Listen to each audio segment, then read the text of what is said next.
The first writings I have of hers is 1917, and she wrote all through the teens and the 20s and the 30s.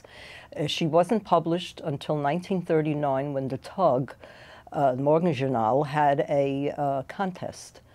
And the question was, how should parents bring up their children? And she never really had faith in her writing, although she was always encouraged by her friends and the people that she knew. And I think the fact that that was printed and she won the prize, it's in the book, gave her impetus to seek elsewhere. And since it was written, printed in the Tug, she got in touch with Glantz Laelis, who was the editor of the Krumme Spiegel, the Crooked Mirror, which was the poetry corner, and also the president of the Pen Club, which was a literary club. And she sent him a letter, and he had her come in, and she came with her poetry. He would sit with her and help her put out a book of poems.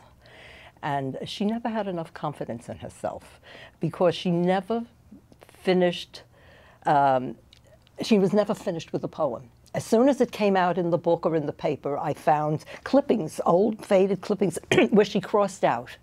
And she already was revising. She did that until the day she died. She died 99 years young. And her last poem was written in 1997.